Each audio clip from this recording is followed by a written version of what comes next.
السلام عليكم. أحب أحييكم جميعا, and I would like to welcome you all for the second activity of the Saudi Society of Pelvic Floor Medicine and Surgery, and we would like to thank Medtronic for hosting this meeting and for the generous and honored attendance and appearance of Dr. Ghanem. We appreciate your participation, and it's valuable for all of us. And thank you for Dr. Hazem and Dr. Bender and Dr. Badam Saeed and all of the attendee and all of our guests. Thank you.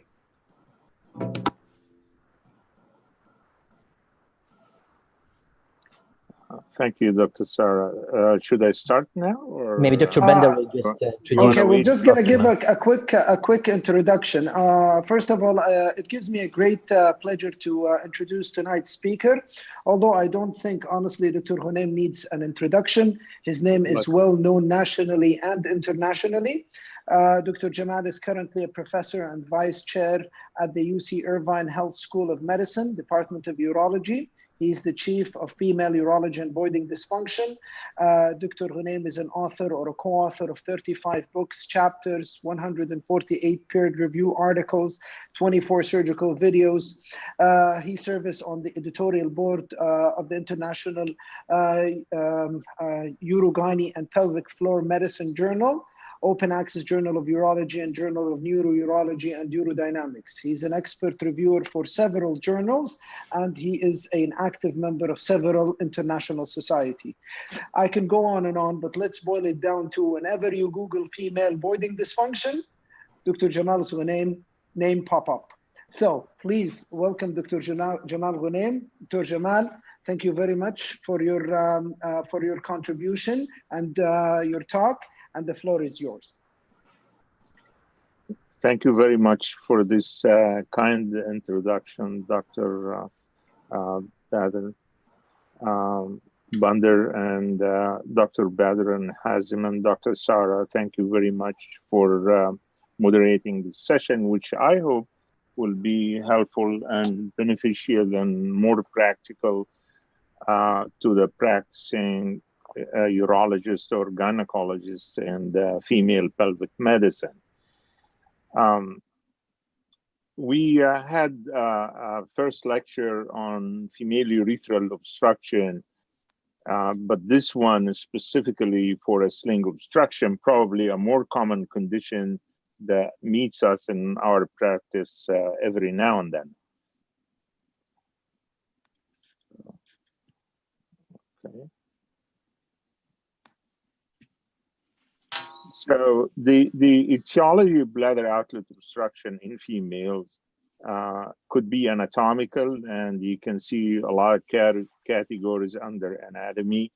But I just want to remind you also on pelvic organ prolapse, because of the kinking and pressure, you can have relatively bladder outlet obstruction, and we have documented that long time ago when I was a professor at Tulane, and we have the vaginal pack test to see the real urodynamics without obstruction. Today we'll talk about the effect of surgery, specifically on the sling. Other causes include urethral stricture, neoplasm, diverticulum, calculi, urethral valve, and atrophic urethritis, or which could be also secondary to radiation and genitourinary neoplasm treatment in the area of the vulva as well. So,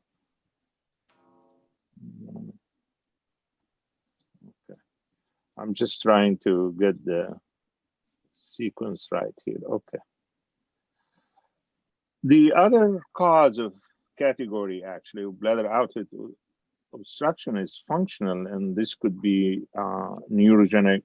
Most example is detrusor external sphincter dyssynergia, pelvic floor muscle spasm, dysfunctional voiding, and we see young females sometimes with urinary retention because of relative obstruction, and also primary bladder neck obstruction, which is another issue in females that is not well studied. Let's go right into the subject matter. Post-sling obstructive voiding dysfunction, how you can recognize it, and actually better if you recognize it early. So it is usually after a sling surgery.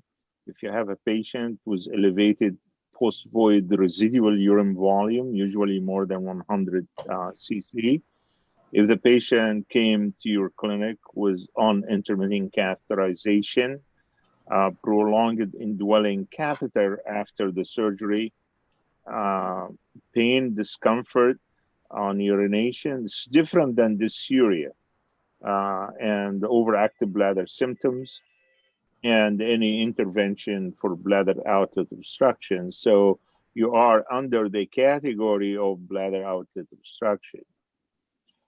It does happen. Usually, number one is a tight sling, and this is an issue that all practicing female pelvic surgeons know, especially initially, the slings could be a little bit tight in the beginning.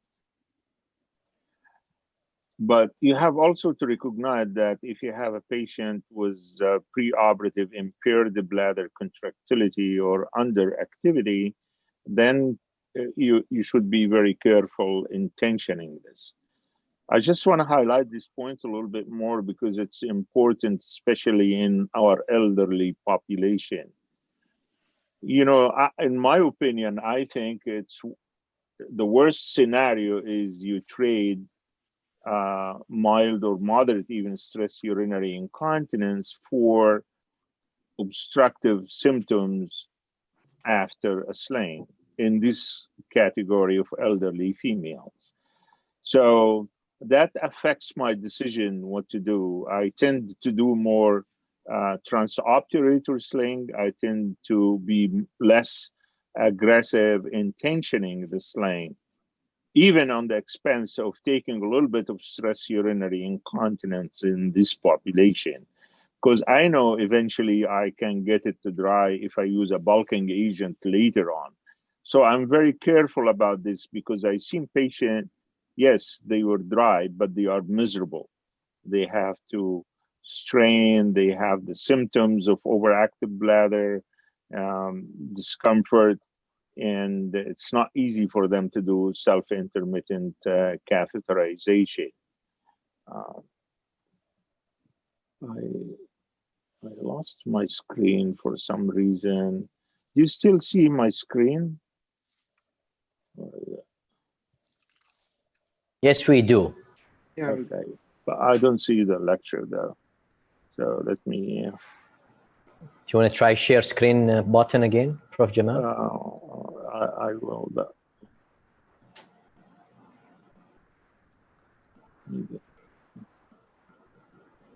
You too, I can't see the screen or the participant.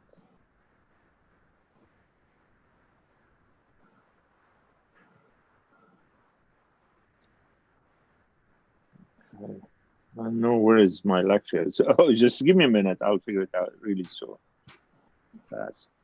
But if I may just say something quick to all participants. Yeah, that will be okay.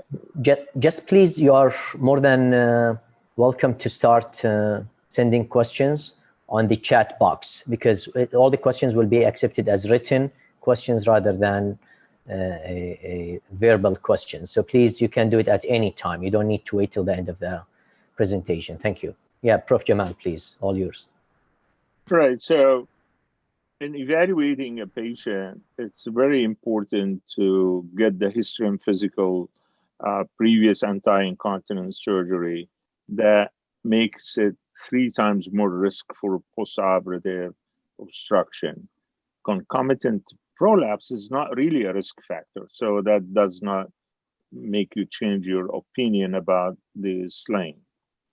If you have done preoperative urodynamics, then you have to watch for increased residual urine, low flow rate, voiding with poor detrusor contraction, assisted straining.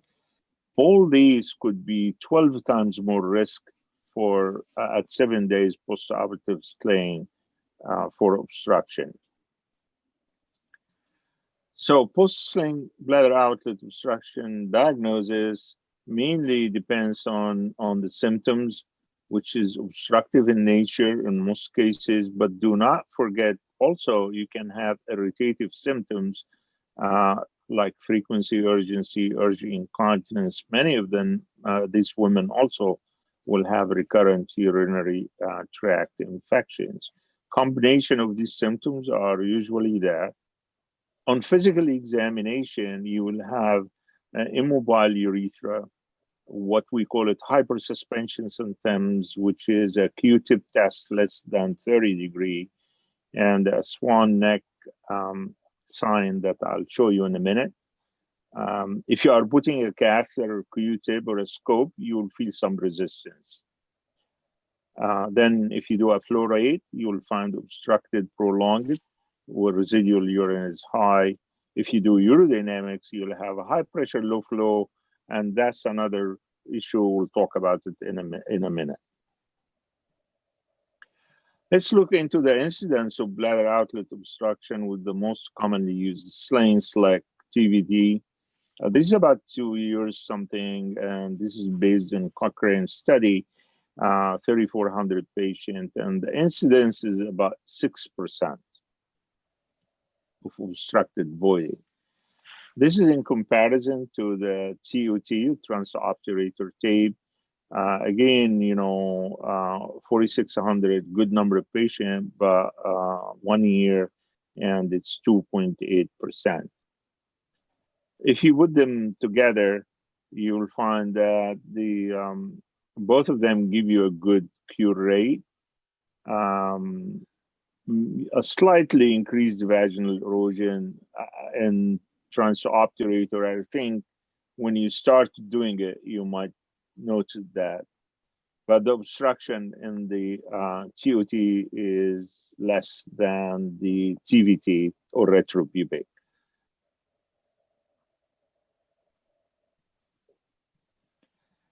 If you look into TVT or retropubic versus birch, you will find almost the same obstructive voiding, but a little bit more with the retropubic sling. In summary, the transobturator obstructive voiding is about 3%, and in TVT or retropubic is about 6%. Here is the swan neck sign, which I first presented at the AOA meeting lecture. And what is it? It's a combination of elevated bladder neck with a small urethrocoel.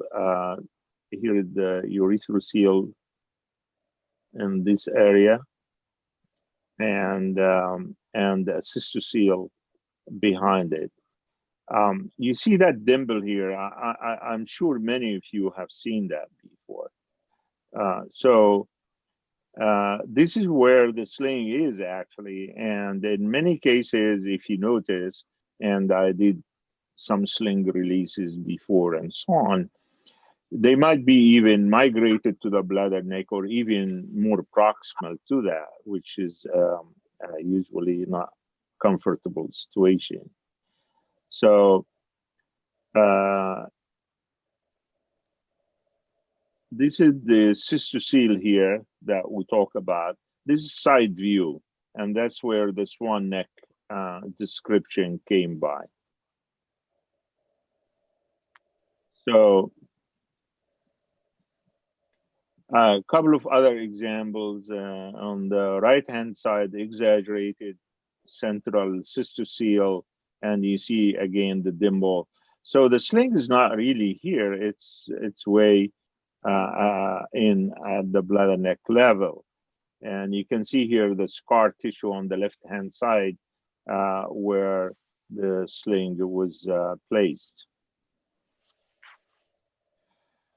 Doing the urodynamics, and I'm not going to spend too much time on it for reasons that it's not really the ultimate. If I'm doing urodynamics, I'll do fluorourodynamics, and I'll tell you the reason why. Anyhow, many formulas came by, and unfortunately, initially came from men urodynamics, which doesn't apply to women. So as you go down, Zimmerin and I have a good definition, and also Blavis later on came with a good definition that we usually use. Since Dr. Bader was at Cleveland Clinic, we have used the last definition. If you have a Qmax less than 12 milliliter per second without straining and a corresponding detrusor pressure more than 30, then you are dealing with female obstruction. Again, Blavis and Grouts here is below 12 and more than 30 centimeter of water, and we pretty much like this criteria to diagnose it urodynamically. Just a caveat here, you cannot use bladder outlet index for female, which is PDAT at Qmax minus 2 Qmax, less than 40 in normal, more than 40 in obstruction. You cannot that use in female, so don't try to use it in female. Example here is fluorourodynamics, and this you can see here the elevated bladder neck. This is the urethral pressure measurement, and urodynamics alone give you a diagnosis in half of the patients. If you add fluoroscopy to that, then you diagnose a little bit like 2/3, 66, 67% more. So it gives you a little edge, and you can see the urine flow in the bottom here. I have this patient that kept going on and off for like a whole minute and a half. It's very, very prolonged urination. More important to the symptom onset after a sling. So if you have a patient that comes to you and she denies any urination difficulty before the surgery, but right after the surgery she has difficulties, then that would be a crucial in the diagnosis. Not all the cases like this one is clear cut. You can see a good well suspended bladder neck here and on fluoroscopy. But at the yellow band here, that's when the patient was urinating, and the green one, the second one, is the urine flow. The red one is the detrusor pressure, and the patient have detrusor pressure of 35 centimeter of water, and the Qmax at that point was 8 milliliter, and on the fluoro you don't see even quite good opening of the bladder neck. So that's a clear cut, but not all the cases are clear cut, I may say. So again, to repeat, the symptom onset after sling is the most important factor here. Other uses of fluorourodynamics, you can see some indentation on the left-hand side of the fluoroscopy picture here, consistent with previous surgery, and usually that's a sling, could be biological sling. On the right-hand side, bladder neck did not open, and you can see a very high pressure, the detrusor pressure, just above the EMG. Detrusor pressure goes high, EMG goes down, but you don't have any flow. So the radiographic evidence of obstruction between the bladder neck and distal urethra during sustained detrusor contraction, with or without flow, diagnosed bladder outlet obstruction. But there are difficulties with urodynamics, I have to admit. Variability of voiding dynamics of even normal women, as 10 to 64% don't have bladder contraction during UDS, and they are not able to urinate. Despite these facts, if you do the procedure, patients respond well. So this questions the role of urodynamics. In my opinion, uh, basically you need urine flow, post-void residual, in addition to symptoms. If you want to be more critical about the diagnosis and where it is, you probably should do fluorourodynamics. So in summary, voiding dysfunction symptoms clearly related to surgery, both obstructive, irritative, immobile urethra, obstructed flow rate, and on urodynamics, high pressure, low flow. So blend of symptoms, physical exam and urodynamic data, clear-cut temporal relationship between sling surgery and the onset of persistent voiding dysfunction. So that would make you diagnosis. This is why I say to my fellow, if you're thinking about bladder outlet obstruction after you do a sling, most probably it is obstructed sling. So just suspicion of it means it's there to be. Management, we'll talk about conservative management, bladder drainage like suprapubic tube, indwelling catheter, or clean intermittent catheterization. Medications to lower outlet resistance like alpha blockers. Increased bladder contractility. That's another issue. It's not really effective so far, but there might be some medication coming up to help bladder contractility or to help underactive bladder.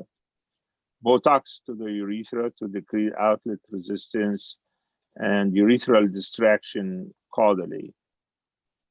Have to be done with finesse. If you're doing it in the clinic, you can do it with Hagar sounds or regular sounds. And I've seen at least 2 disasters out of that. A young lady came, and after aggressive urethral dilatation with sounds, her symptoms are resolved actually, but she ended up with erosion of the sling into the urethra. So she ended up with actually a bigger problem. So if you're doing it, you got to be very careful and you do it very early. The surgical management will consist of release of sling tension, and this is stepwise, followed by sling incision, plus or minus partial excision of the suburethral portion, urethrolysis, that could be partial and complete, urethrolysis, and Marcius flap. Less common approaches, I would say, suprameatal transvaginal urethrolysis, sling partial excision, retropubic urethrolysis, and the graft interposition.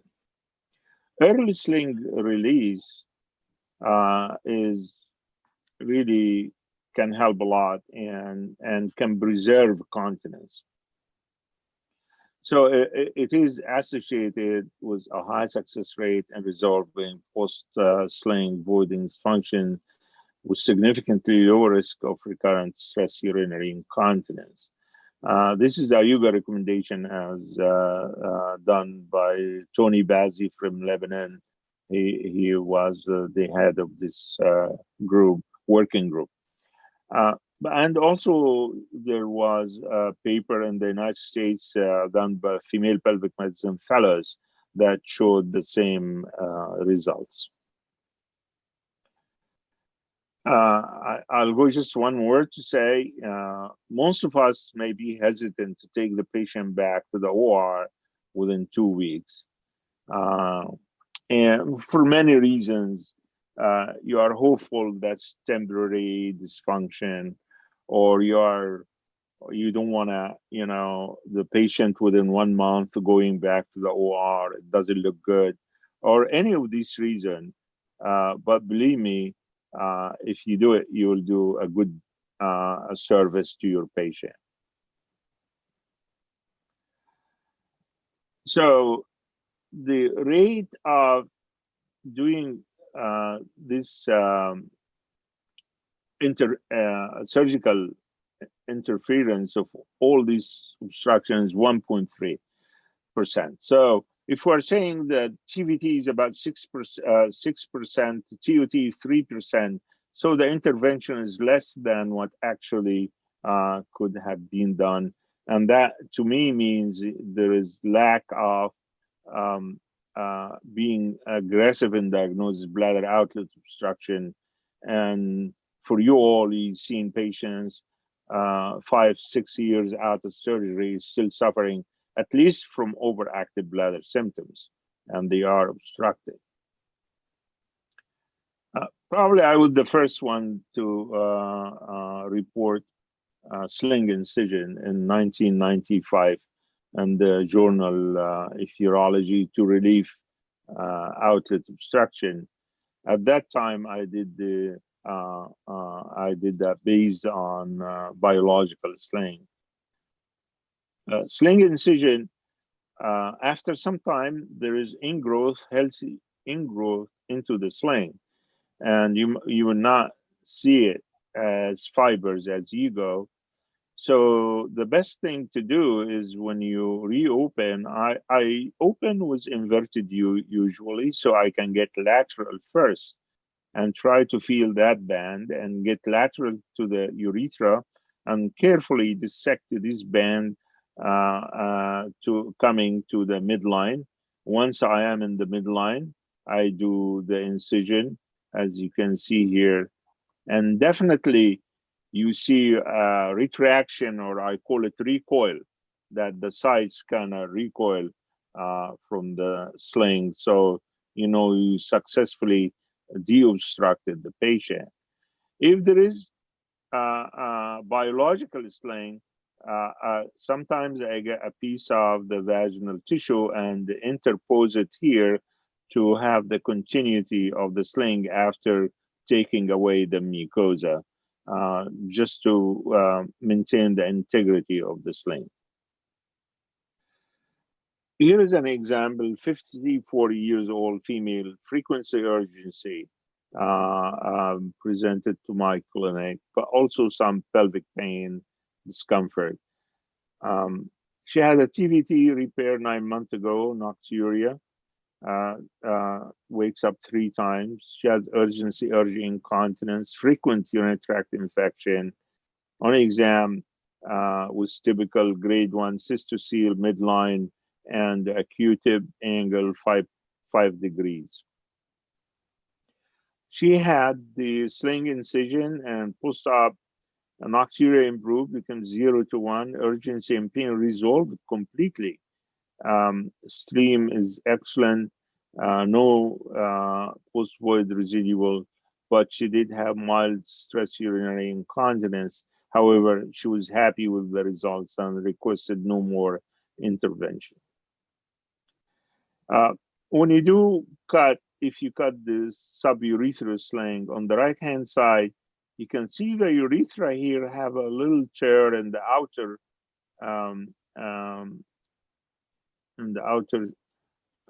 coats of the urethra, probably getting into the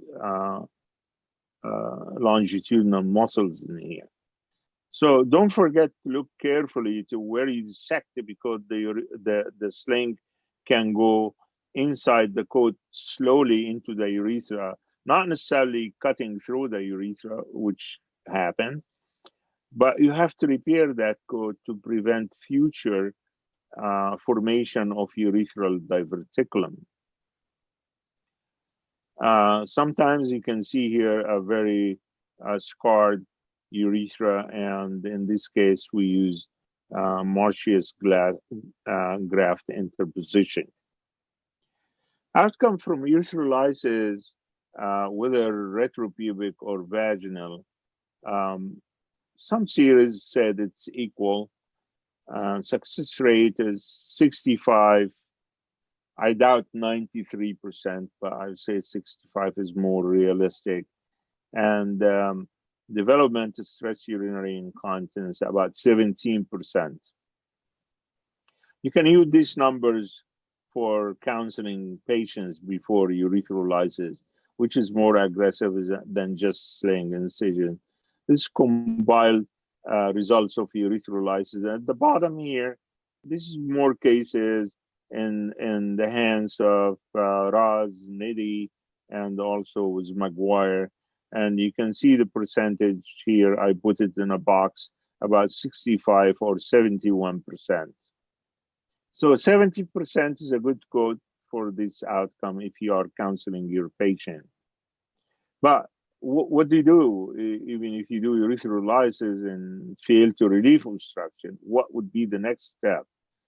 I mean, initially, you have to think about it that either you have initial incomplete or partial erythrolysis, or you have recurrent fibrosis. And I've seen that even in a couple of cases I did myself. And that's where the Marcius flap comes in. However, the decision to place it is subjective. Today, there is no convincing data. There is no homogeneous group to judge it. However, because of the theoretical advantage, many of us, excuse me, experts continue to recommend interposition of a barrier on patients who previously failed erythrolysis for better healing and less fibrous tissue formation, so the urethra can be more free. I use it also suprameatal, and I put it between the retropubic bone and urethra in cases of obstruction, especially after an old MMK or such procedures. Erythrolysis after erythrolysis. Approach for the second one after failed transvaginal can be retropubic, which better visibility, technically easier to perform. However, I still do the transvaginal approach in these cases. Complication of repeated erythrolysis. Of course, second time you go in, you want to be more aggressive. So the incidence of recurrent stress urinary incontinence is high. Although Neti reported about 20%, I think it could be even more than that. I counsel patients, I tell them 1/3 of the patient will be incontinent after aggressive erythrolysis. However, in this group, I can use safely a bulking agent to make it better or even dry. Now, the other issue comes is overactive bladder symptoms after sling release. Overactive bladder symptoms usually persist if the sling has been done for some time or years sometimes. So you take care of the sling, but the symptoms is still there. So you have to prove first that there is no obstruction, and then in this case, I do recommend doing urodynamics. If the patient just have the sling release, you wait another 3 months, and you might, in this 3 months, try medical therapy. But this will be a great patients for neuromodulation, whether peripheral PTNS or sacral neuromodulation. This will be a good group to use it in. So I made it simple, and I made this algorithm for easy approach. So first, the time and type of the sling. These are the two things that decide how you are gonna approach it. So if the patient comes in less than 3 months after the surgery with partial obstruction, say 200 cc of voiding post-void residual. If it is biological sling, I might observe and do clinic intermittent catheterization as these slings by time tend to loosen up. If it is synthetic sling, it's a different story. I will go for a sling readjustment if it's less than 2 weeks, or sling incision. If the patient comes in 3 to 12 months after the sling, still when examination minimal fibrosis, I'll go just for simple sling release. If they are more than 1 year, if there are multiple procedures done vaginally before with extensive fibrosis on examination, then I'll do erythrolysis and probably I'll do a flap interposition like March's flap. Thank you very much. I hope to see you online on November 19 to 22 for the coming ICS 50th ICS meeting that will be online. Thank you. I'll be happy to answer any questions. Thank you very much, Prof. Naeem, for such a comprehensive and very informative presentation.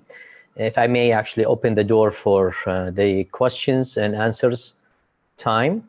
And as I mentioned earlier, please post your questions on the chat icon so we can read it. And I'm going to start with the question number 1. And this was a question from Dr. Lamia Al-Kharousi. She sent, there's 2 Lamia. This is Dr. Lamia Jabal, I think, or Jabal, sorry. Jabal, yeah, sorry. So for Dr. Lamia, she mentioned that it seems to be that she see more obstruction from slings on the later time, like many years afterwards. However, she's kind of wondering if this is purely due to the continuous contraction of the mesh, of the sling mesh itself. So her question, or maybe this is more kind of 2 questions in one. The first question, is that true because of the continuous contraction of the mesh? And the second question, which I may just ask now, and if Prof. Jamal can mention both, is there a mini sling that you prefer? Okay, excellent questions as usual, Dr. Lamia. For the first one, sling contracture can happen, and it is estimated to be probably between 5 and 20%, depending on the polypropylene type that was used in the sling, especially the more the elastic sling, and you know that by having a sheath, then the more contraction can happen. But usually it happens early. In my opinion, probably by 3 to 6 months, there is no more contraction. Whatever contraction happen in this time, because of the ingrowth of the tissue will just keep it in its place. Yes, many years after a sling, usually these patients have symptoms and they go from one doctor to the other and end up in your place because they are fed up with recurrent urinary tract infection, frequency, urgency, some kind of pelvic pain. And these are the difficult ones that we talked about.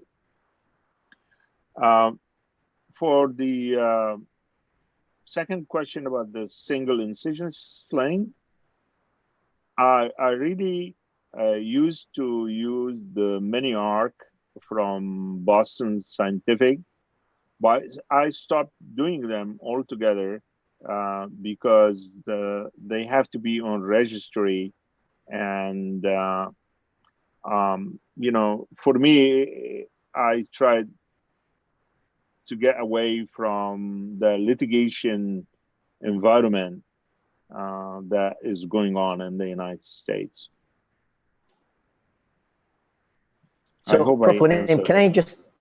Yeah, sure. Thank you very much. If I may just kind of add another question to the same point regarding the obstruction being, you know, immediate versus late or early versus late obstructions. Yes. Because to me, if I'm not sure with Dr. Lamia, as what she mentioned, that it may happen years later.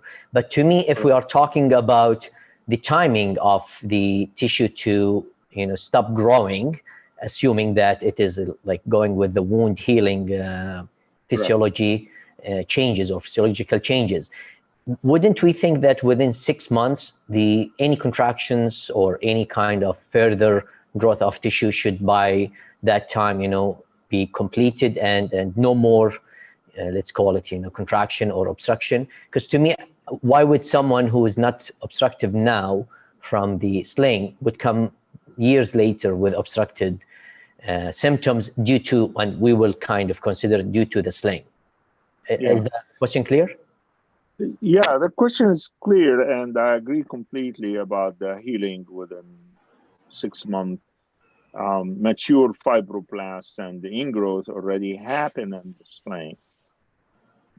Again, we know that polypropylene is not very irritating to the tissue. However, I've seen cases where excessive fibrous tissue happen. I'm not sure why. It could be low-grade infection or just the body reaction. I'm not really sure. And in this case, it may worsen by time. But in my opinion, most commonly, these patients in the follow-up with their urologist or whoever did the sling, they are asked, when you cough, do you leak urine? No. Check residual urine. It's insignificant or not there. So there is a lot of wasted time in the beginning not to pay attention to more common symptoms of overactive bladder that could actually indicate early bladder outlet obstruction. As the patient gets in, another factors add in addition to some more fibrosis, but bladder underactivity that can happen with continued obstruction and with aging. So that might augment the situation and bring these patients 4, 8, 9 years even after these slings. Okay, I'll give maybe the mic to my co-moderators, Dr. Sarah or Dr. Bender, to ask the other questions. Dr. Sarah, go ahead, please. Okay. There's another question from Dr. Lamia Al-Khraisi. She's asking, thank you for the excellent presentation. Kindly, can you elaborate again about swan sign, please? Yeah. I put it in pictures, and I think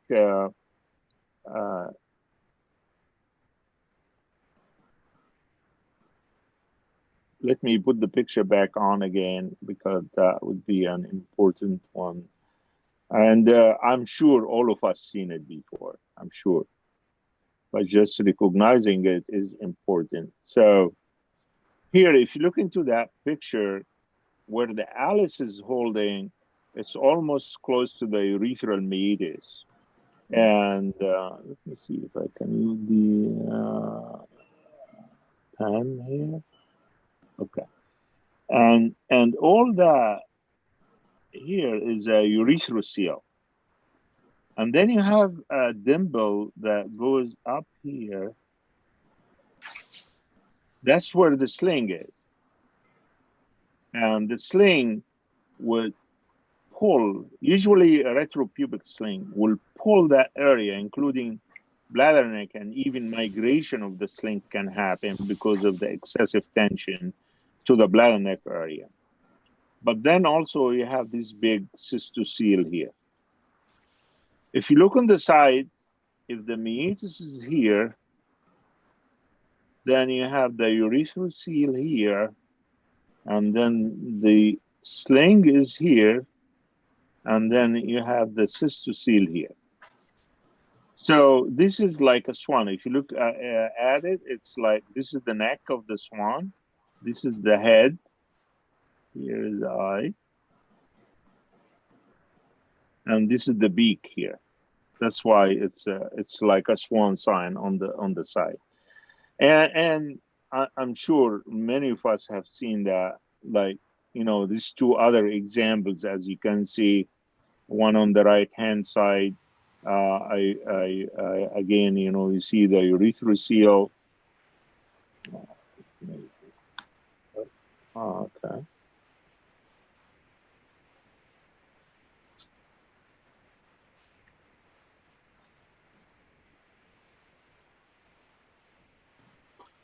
You can see here the urethrocoel here, and the cystocele here, and then that dimple here. When you put your finger, you really almost touch the sling very close to the bone, retropubic bone. In this case, on the left-hand side, you can see a lot of fibrous tissue here, a lot of fibrous tissue here with elevation of that area. If this Alice is let go, you will see the urethrocoel, and here is a small cystocele here. So if you look at sideways, it looks like a swan neck. Thank you for the question, Dr. Lamy. Nice drawing, by the way, Dr. Jamal. I like this one. Thank you. Thank you. Okay, we'll move on to the third question. How about adjustable? A question from Dr. Al Jafouri. How about adjustable slings? Is it better than in these cases? Theoretically, yes. It's a very good question. But practically, if you look into the adjustment that has been done, it's a very small percentage they were adjusted, and all of them were adjusted up. So in other words, the problem with adjustment is you go from loose to more tight. You cannot go back. So that's the problem, and that would apply for a small number of patients. On the other hand, especially in a thin patient, you cannot use it. You cannot use a screwdriver on that block of plastic and the suprapubic area on a patient. I found that just overkill. The idea is good, and probably newer technology can make it better. But I entertained myself another way of adjusting without taking the patient to the operating room. Is just putting like a Prolian stitch in the middle of the sling, and when you close the vaginal tissue, you let it go out in the vagina. And when the patient comes for a trial of voiding in the clinic and she cannot pass it, then you might just simply pull on it early on to release it a little bit.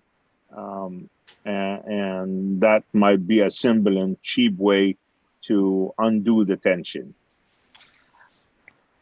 Dr. Jamal, I think the question, she just, maybe we understood it wrong. She says, my question is in case of elderly with overactive bladder, with bladder hypotonia. Maybe that's from the Dr. use of the adjustable slings.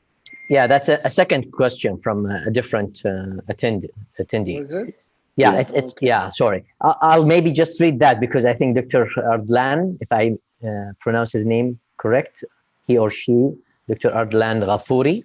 Sorry for kind of skipping the question because I know you've been asking the question, but the question was, how about the elderly with overactive bladder and bladder hypotonia?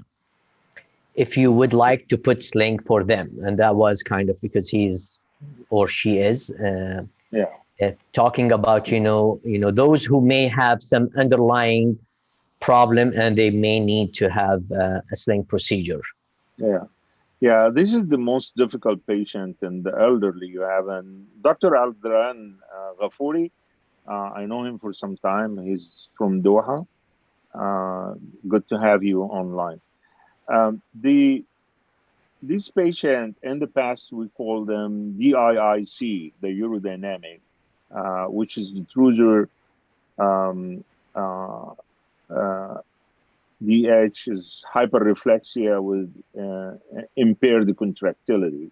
Now we call it overactive bladder with underactive bladder. It's kind of weird, even idiosyncratic nomenclature, but the meaning is these patients, elderly, they have a weak bladder, but at the same time, they have a lot of irritative symptoms or overactive bladder symptoms. I really don't know what to say if they are very with it and they are ready to do intermittent catheterization.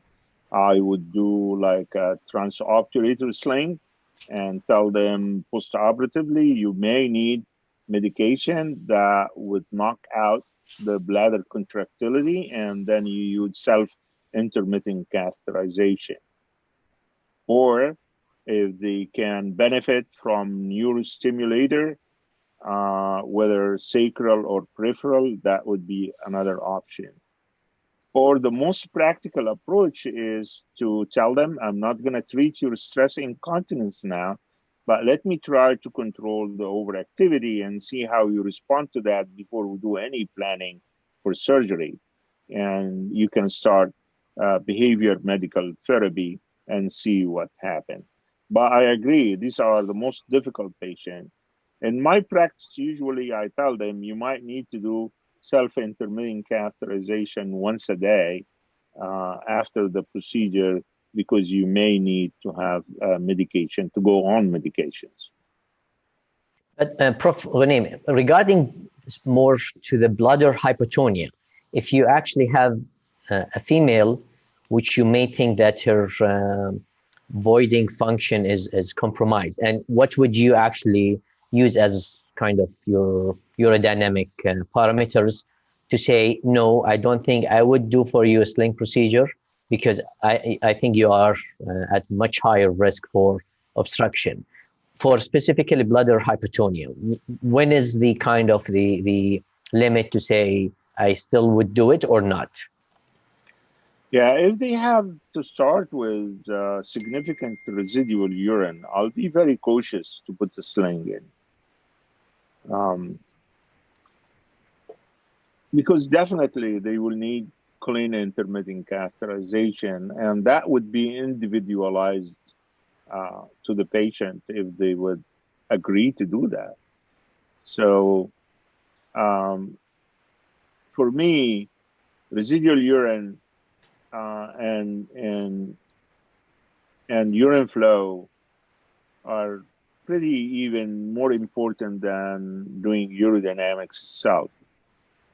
Still, the definition of underactive bladder is solely urodynamics up till this point, and you know there is no other markers for it at this point in science. I can do urodynamics and show that the bladder doesn't contract, voiding is by straining, knowing all the caveats we discussed about urodynamics. But the least I can do is look at the flow and look at the residual urine and listen carefully to the symptoms. And if these patients have underactive bladder, then counseling will be straightforward. Yes, I can put a sling, I can make it dry, but you might need to use clean intermittent catheterization. And that will be very helpful, because if this is the patient risk that she doesn't want to take, then you better not do a sling altogether. Would you go with the bulking agent in this in those cases? Yes, I would. Just going to say that, yes. Okay, thank you very much. Maybe we'll move to the next question, Dr. Sarah, if she will read it.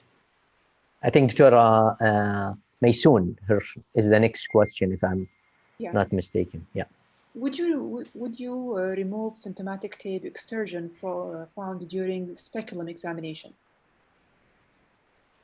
Would I remove? Yeah. I'm sorry, Dr. Would you remove Sarah? Would you remove symptomatic tape extrusion found during speculum examination? Oh, if I see like vaginal erosion, that's what Yes. you mean, right? Yeah, I do that. And, you know, probably half of the patient you can treat in the clinic between local excision. Most of these cases are not really infected. So yes, you can do that, especially if it's a small one. And also I use Primer cream afterwards to improve healing. You can get by, say, if you have 10 of these cases, 5 of them you can treat in the clinic and 5 will need to go to the OR. So it's a 50-50, but I would try it first. Yeah. Another question from Dr. Ghafouri is, in case of elderly with overactive bladder, with bladder hypotonia, use, oh no, I mentioned this question before.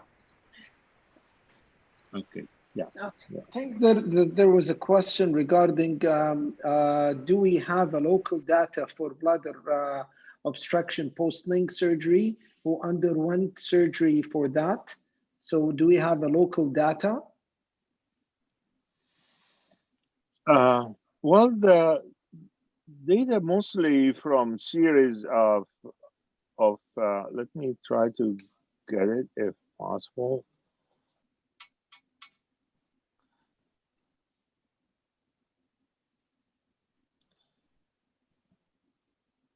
Yeah, I would just put it, Zimmerman from University of Texas and his group, they have about 3 papers on bladder outlet obstruction in female.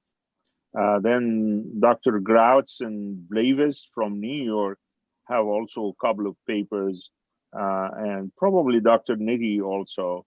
See, this is where the data that comes with more realistic diagnosis, as you see down here in this summary of pressure flow study.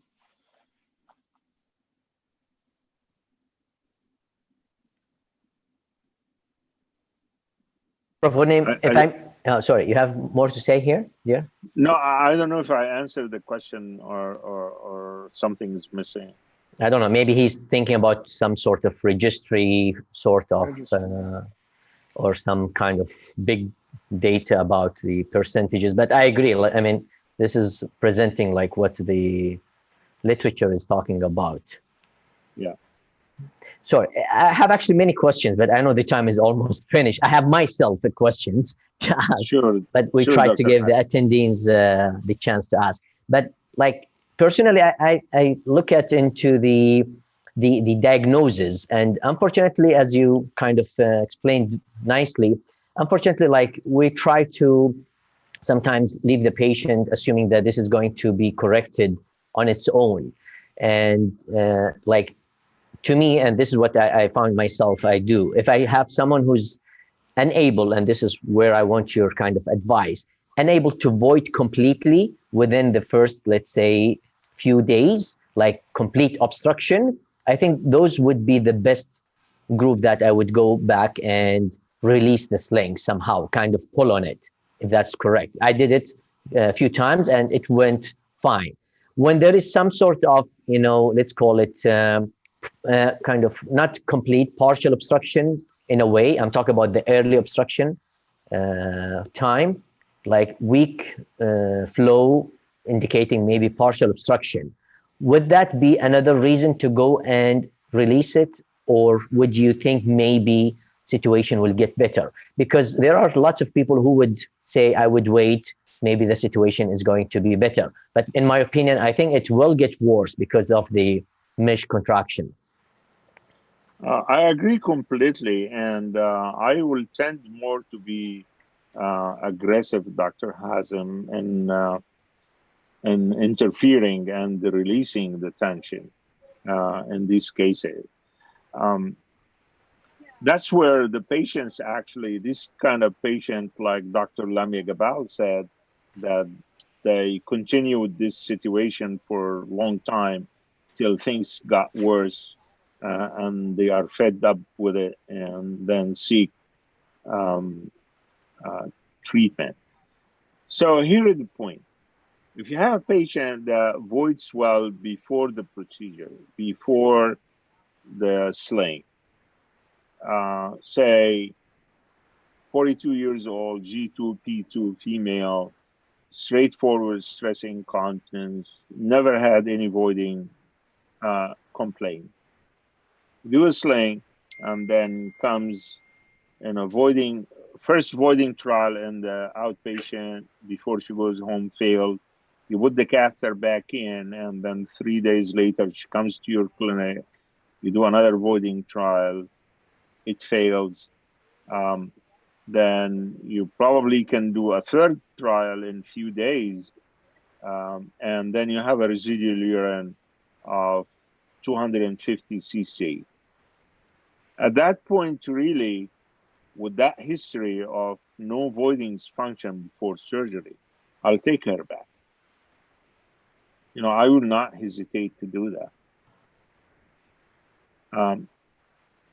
There are patients who will be on the borderline that after a week they have a little bit residual urine, 100 or something.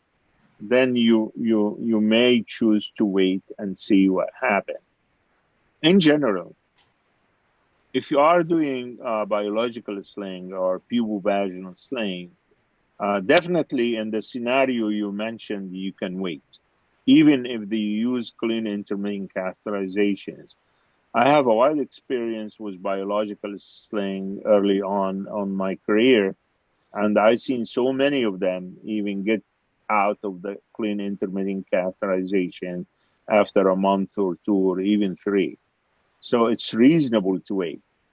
But for synthetic slings, it's not going to get better. Yeah. I have another question regarding postmenopausal ladies. Do you like to make the sling more less tight to avoid contraction for their dry vagina rather than younger females? Yeah. It's an excellent question, Dr. Sarah. And really, I'm kind of more patient-centric. So if I have a patient like, in her late 50s, early 60s, and she's not that very active, and she wants to be dry, and I tend more to do a transobturator tape. So socially, she can go to gathering and do what she want to do. And these patients can even use 1 pad a day, and they will be happy. They have no problem with that. We've seen that in a previous paper, what patients want, and give them choices, and they choose less aggressive, less complicated surgery, even if they use 1 pad, but they have appreciable improvement. On the other hand, I'm not going to offer that to a lady that in her 30s that's very active, and she plays tennis or do jogging or biking and so on, or overweight lady that with her cough is really significant. So I would do a retropubic approach in this scenario. And then the tensioning becomes a question. Overall, all my slings, I tend not to tension it or not over tensioning. However, because I'm in a university setting, sometimes I end up with a more tight sling. Actually, to a degree that my previous fellow did a video on one of the slings that we have to take back in about 8 days and release the tension. So she did the video on how to release the tension without cutting the sling.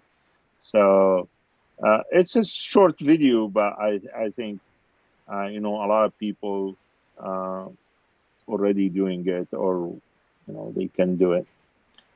So it's really Yep. to me, Sorry, it's patient-centric. That's the summary. How to tension or what way to do it is really depends on the patient. Dr. Ghunaim, Prof. Ghunaim, what would you comment on correcting a prominent cystocele at the time of putting a retropubic tape to avoid obstruction? Yeah, I do that all the time. Initially, I was doing that from the same incision, but I found that the sling tends to migrate, so I was putting sutures in the sling. Probably Dr. Badr will remember that. But now I do two separate incisions, one for mid-urethral sling, and I leave about 1.5, 2 centimeter, and then do another incision for the cystocele repair. Do you think any difference to start for which one? Sorry, Bender. Is there a difference if you start which one?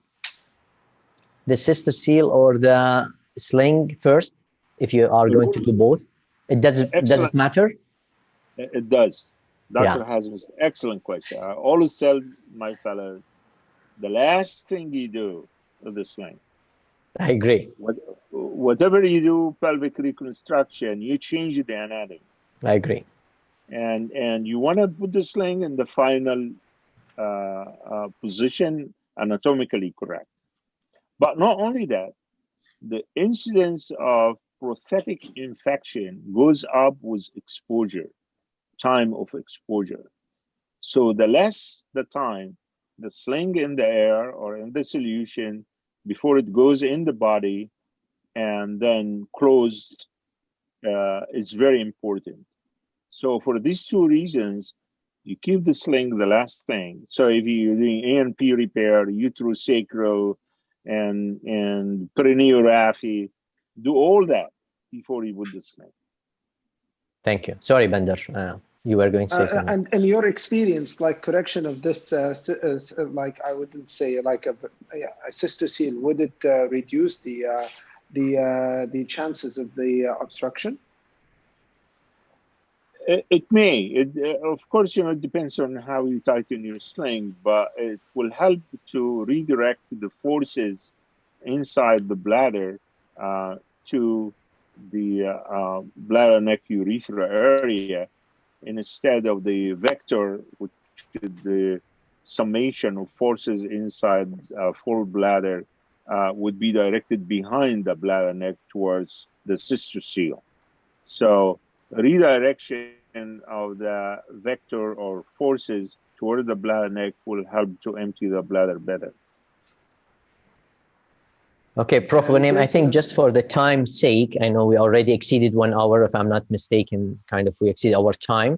But just one request from one of our attendees. He just wants to, or he or she, I think Dr. Muhammad, sorry, wants to look at the algorithm for the management of post-sling bladder outlet obstruction. And then we are going to close while you are doing that. Dr. Badr is around too? Yes, I am around. Yes. Sure. You want to close or? No, you can conclude. Okay. Yes. We'll just give time for that. This is an algorithm I presented. Nice, very nice. Debate on SUFO. And I think I got a lot of good comments about it because of the simplicity, and generally it's a good map for people doing this line. So I have no problem with people sharing it. Excellent, thank you very much. So if I may just close the presentation, and even though I have many questions, and I'm sure all of us still have more questions to ask Prof. Ghanem, but for the time's sake, we have to close now. And sorry for those who posted questions that we cannot answer it at this time. So thank you very much, Prof. Ghanem, for such wonderful presentation and information. And we would like again to thank the Saudi Society of Pelvic Medicine and Surgery, as well as Medtronic, for hosting such important educational lecture. And of course, the thanks goes to Dr. Badr Msaid, to Dr. Sarah Mhaysin, and Dr. Bender Hafid for all the efforts, and nonetheless for all the attendees. Any last comment, Prof. Ghanem? Actually, I want to thank all of you again and congratulate you, Dr. Hazem, Dr. Sarah, Dr. Bender, and my dear friend, Dr. Badr, for this amazing effort. I want to thank all the attendees, and please, if you have still questions, send it to me on my email, and I'll be more than happy to answer it. And good luck to you all. Thank you.